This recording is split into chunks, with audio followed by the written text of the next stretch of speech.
Y otra liga, pero que merece un apartado, y sobre eso vamos a hablar, un poquito. es la MLS.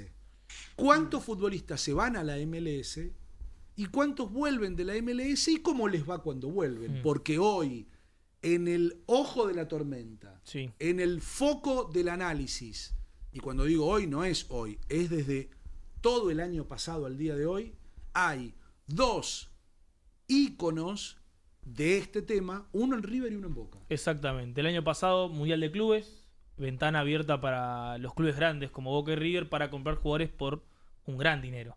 Ambos apostaron por dos jugadores distintos. River por Driussi, un jugador que ya había pasado por el club.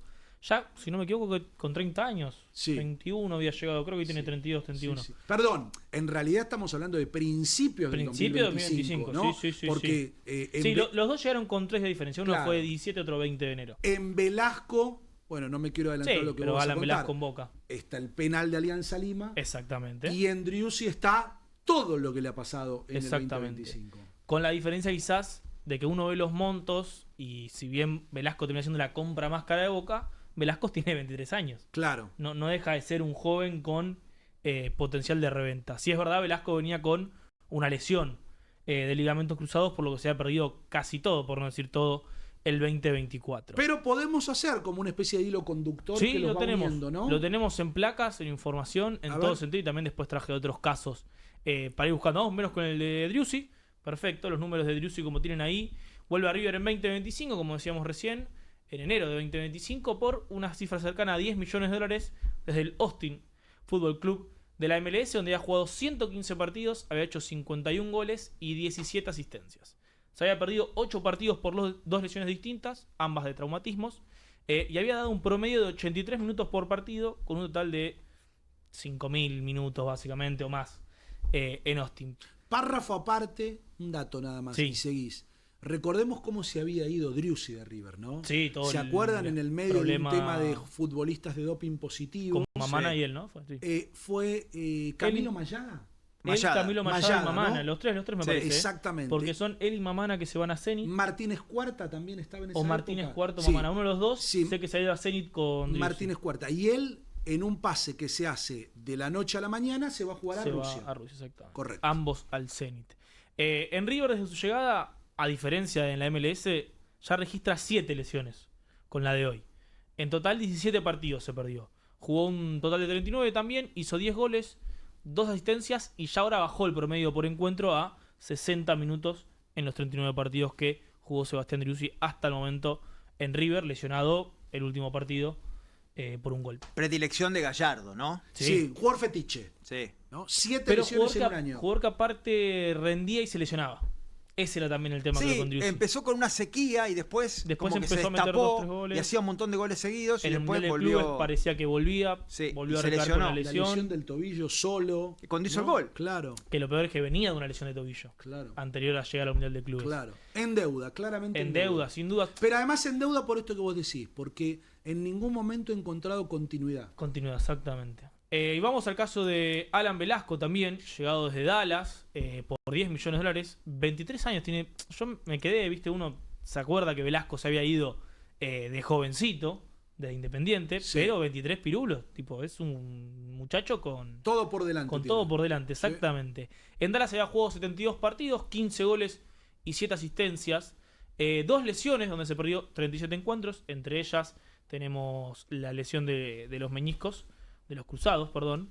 Y llega a Boca como la apuesta también, ¿no? Del 2025 de fuerte, de ir a buscar un extremo, de ir a buscar a alguien picante, ir a buscar un jugador, también creo fetiche para Riquelme. Ahí está, eso iba a agregar. Es muy interesante porque en River y Boca es todo tan claro, siempre caemos en lo mismo. Uno es un jugador fetiche para Gallardo y otro es un jugador fetiche para Riquelme, es que sí, ¿no? Claro. No es para Úbeda, para Russo, para Gago, no, para Riquelme. Es que si vamos al mercado del 2025, y por saberlo de mano propia, Marchesini y Belmonte también son jugadores fetiches de Riquelme, jugadores por los que ha preguntado, por los que ha querido traer y que no se le daban el tiempo pasado y se le dio en el 2025. Además, Velasco fue, además del penal de Alianza Lima, no me la quiero agarrar con él, pero digo, me acordé ahora de otra cosa. Fue el que reemplazó a Ceballos en el partido polémico de Racing Boca, que Boca terminó perdiendo en la Bombonera. Claro. El del gol de Maravilla del año pasado. El cambio polémico e insólito que hizo Úbeda, ¿no? Y un jugador con deuda porque no brilló como lo supo hacer ya en el fútbol argentino en el pasado, sin lugar a dudas. Hay un dato. Igual también, Velasco es un ejemplo de lo que hablamos al principio. Es un futbolista cuyas condiciones las vimos, pero ¿en cuánto? Un rato. 6 meses. 15 partidos. Hizo 2 goles a River y ahí... Son los meses en el Independiente de... Sí, pero tampoco era... Ay, se me fue el nombre. De Holland. De Holland. Claro. El segundo Independiente segundo de Holland. Fíjense... El primero era el de Barco. Exacto. El segundo era el de Velasco. Un dato que te marca lo que le pasa a Velasco. Primero tiene en la frente pegado los 10 millones de dólares. Sí, sin duda. Y eso le pesa, indudablemente. Él hizo un gol solo en Boca, ¿no? ¿Se acuerdan lo que pasó cuando hizo el gol? Se puso a llorar. Exactamente. Clarísimo. Claro. Ahí hay una necesidad de que le salgan las cosas bien que juega en contra. De que está tapado, sí. Un gol y 2 asistencias, como marcabas vos, Marce, en Boca, 32 partidos jugados, 49 minutos por encuentro de los 32 que llegó a jugar. Y ya son 3 lesiones de esguince de tobillo y 2 en la rodilla, con la última hora, por lo que se perdió hasta el momento 12 partidos. Recordemos también Driussi 17 hasta el momento, porque se vienen estos partidos de ahora que no sabemos hasta cuándo van a estar para poder jugar. Sí, yo no quiero entrar en un terreno del que desconozco, y lo digo porque es muy común en este tiempo, de decir, no, porque Velasco tiene una fragilidad física, no lo sé, la verdad, a nivel constitutivo, digo. No, pero aparte... Porque alguna de las lesiones que ha tenido, por ejemplo, esta última, uno lo ve la lesión, que es un encontronazo con Barbieri, el jugador de Riestra, y se ve justo como la rodilla le hace un movimiento malo. Yo creo que también, para la vida, a veces hay momentos en los que uno está mejor o peor aspectado, ¿no? Las vibes, ¿no? Como se dice, ¿no? La vibra te acompaña con una buena estrella o estás como un poco ojeado, como se dice habitualmente. Y me parece que en el caso de Velasco, sobre todo, también, toda esa atmósfera de la que vos hablabas, Marce, le ha generado algo en donde se espera que él gane partidos solo, y por ahí el contexto es definitivamente muy desfavorecedor para que él pueda hacer todo eso. Sí, pero eso que vos decís de lo físico, algo hay. Porque a él le cuesta gambetear un futbolista. Siempre termina perdiendo en el contacto. El futbolista le pone bien el cuerpo, le cierra el círculo donde está la pelota y ya no puede acceder. Pero ahí es un tema de confianza, de continuidad. Es mucho también de fortaleza. Muy psicológico. Porque es un papelito en el viento en algunos partidos. Es muy psicológico. Puntos de partida de este análisis, porque además tienen muchos elementos en común.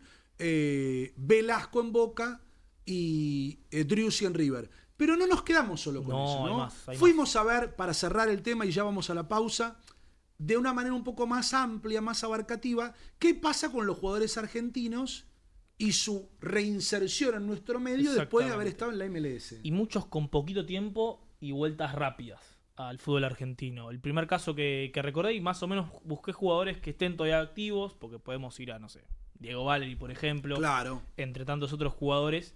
Pero arrancamos con Wanchope Ávila, si quieren. Wanchope, mira. Wanchope, que había jugado después de Boca, después de esa final de Madrid 2018, termina yéndose a préstamo al DC United y al Minnesota. En ambos equipos había estado Ramón Ávila, y su vuelta no fue fructífera para nada. La vuelta a Colón con algunos primeros goles en los primeros torneos, pero después una sequía de goles impresionantes, al nivel de que su último gol fue en 2024. La lenta o no tan lenta decadencia. Hoy jugador de Estudiantes de Río Cuarto que todavía no llega a debutar en el equipo cordobés. Otro de los casos es el de Ezequiel Barco. Recordemos que había llegado también por 10 millones de dólares a River.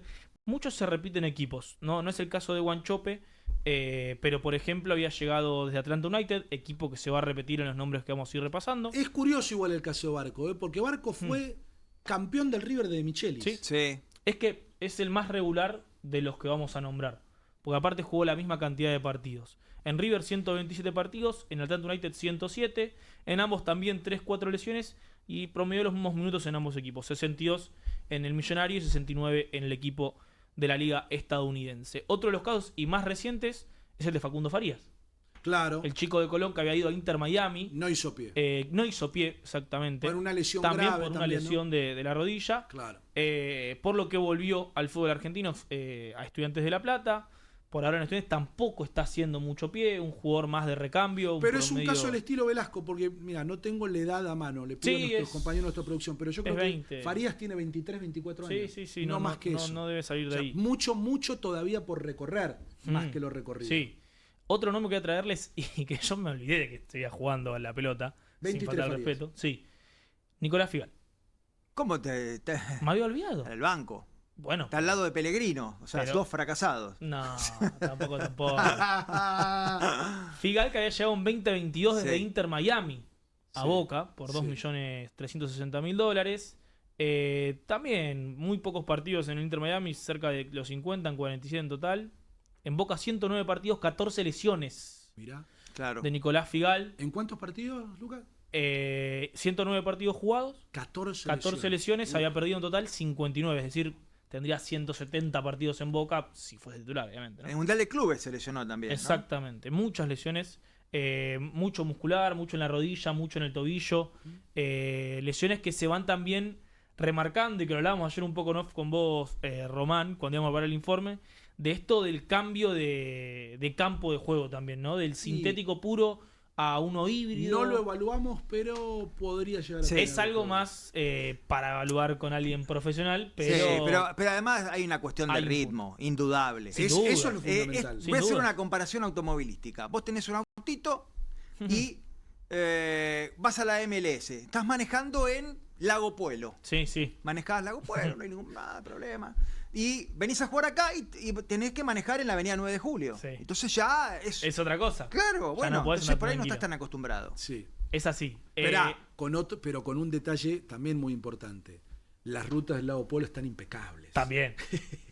Es todo muy así, igual. Lago Puelo están impecables, la señalización es perfecta. Y acá cada 5 o 10 kilómetros tenés un puestito para comprarte algo para comer. Y la gente es educada. El estándar del confort también a vos te va generando que te acostumbres a algo en donde todo está tan bien organizado que te relaja. Peor, que llega un momento en que extrañás lo otro. Claro. Extrañás necesito el caos. Al inadaptado que está al lado y que te cruza el auto y que no te deja pasar. Exactamente. Está todo tan bien que me aburrí. Insultarlo. Así somos los argentinos, lamentablemente. Los últimos dos casos que analicé son el de Franco Ibarra y el de González Pires. Franco Ibarra todavía está a préstamo realmente en Rosario Central, repite. Muy buen futbolista. El préstamo. También desde Atlanta United en 2024. 2 lesiones en Estados Unidos, una sola lesión acá en Rosario donde se perdió 2 partidos. 74 partidos con el Canalla, un promedio de 76 minutos por encuentro. Y por último, González Pires, Leandro. Exactamente, que también llegó en 2022 desde Inter Miami, al igual que Figal. Sí. A River principalmente. Después pasa a Estudiantes de La Plata. Junté igual los números de ambos equipos en su vuelta. Entre los dos tiene 135 partidos jugados, solo 6 lesiones por las que se perdió cerca de 20 partidos y un promedio de 82 por encuentro, el que tiene promedio más alto incluso de los que estamos analizando. Voy a agregar 2 cositas para darnos cuenta esto que decimos de las diferentes carreteras y las diferentes complejidades. Weigand fue campeón con el Inter Miami, era titular, ¿no? La mayoría de los partidos. Ahora viene a Boca y ni siquiera está en los planes de ser titular, está en el banco esporádicamente. Baltasar Rodríguez era titular en el Inter de Messi y viene a Racing y es cómodamente suplente. Bueno, ahí está la diferencia. Hay un gran punto. Y yo les voy a hacer una pregunta. Perdón. Así también tenemos algunos que son la excepción, que volvieron y lo han hecho realmente muy bien. Sí, hay muchos jugadores igual también. Tenía acá algunos marcados. Pochettino de Austin a River. Los Piatti, Ignacio de Montreal a Racing. Pablo de Toronto a Estudiantes. Piti Martínez de Atlanta con un paso también previo en el fútbol árabe a River. Creo que el mejor de todos es Santiago Sosa. Sí, Santi Sosa también. Es más, mejoró lo que había hecho en Estados Unidos. Obvio. Claro. Pero ninguno termina de romper la barrera del todo. No, y después están, como vos dijiste... Porque es el barco y después regresos de último minuto, Maxi Morales, Diego Valleri, pero eso no. Y después Martínez. Están los que vos, como bien mencionabas, que no solo hicieron pie, sino que se quedaron y les ha ido muy bien. Luciano Acosta es el ejemplo probablemente más fuerte. Álvaro Barrial, chico que salió de Vélez. Bueno, Valleri también. Valleri, figura insertado además no solo en la sociedad de Estados Unidos, sino en los medios. Es comentarista del fútbol de la MLS. Pero bueno, teníamos ganas de, con el punto de partida de Driussi y de Velasco, analizar también y repasar este fenómeno, esperando que en algún momento, por supuesto, no es el deseo de River o de Boca, es el deseo nuestro también, que exploten, que despeguen y que puedan desarrollar sus carreras. En el caso de Velasco, a esta altura, no sé si será en Boca. Sí. Con Velasco me pasa más fuerte esto de plantearme, y tal vez no tenga que ser en Boca, por todo lo que decíamos al principio. ¿Y Boca cómo lo va? Boca puso 10 millones de dólares. Sí, bueno. ¿Cómo hace para Yo darlo no a sé, préstamo? o sea, yo entiendo lo del... ¿O para venderlo? No Claro. sé si otro club de la Argentina. No. Lo entiendo en el sentido futbolístico, pero no pueden jugar Velasco y Ceballos por los costados. Sí, Velasco... lo que pasa es que Velasco juega por la izquierda y Ceballos no rinde por la derecha. Y bueno, uno de los Velasco dos no era tiene que enganche acostumbrarse. Perdón, claro, y además Sí, hay un Úbeda no parece decidido a modificar el dibujo táctico. No. Entonces Velasco no puede. En la cabeza de Úbeda al menos todo pareciera indicar, Velasco no puede jugar de mediocampista por la izquierda, que es este lugar del que vos hablás, yo ¿no? lo dejaría suelto. O suelto. Sueltito Claro que que sí, claro que sí. Les hago una consulta chiquita Dale. del informe, porque también lo busqué obviamente. ¿Saben quién fue el primero que llegó a la MLS? El primer argentino. ¿Fue? ¿Primer argentino? Diego Soñora. Chiche Soñora. Exactamente. Mira, Jugador de Boca, que después jugó en Tampa Bay, Sí, no me Dallas acordaba. Verdes United. También, bueno, el pionero, podríamos decir, del argentino yendo a la Liga de Estados Unidos. Bien, muy bueno. Ahí había jugado Roberto Cabañas, pero cuando todavía no era la MLS, ¿no? Exactamente. En el famoso Cosmos de Nueva York. Qué tiempos aquellos. Es el antecesor al Inter Miami, Inter. ¿no? Cuando todo era sintético, Literal. además. Claro, claro. Todo absolutamente era sintético. Jugaban en zapatillas. Todavía no habían tenido un mundial y ahora van a tener el segundo. Exacto. Mira cómo avanza todo. Y veremos qué resulta de todo ello en apenas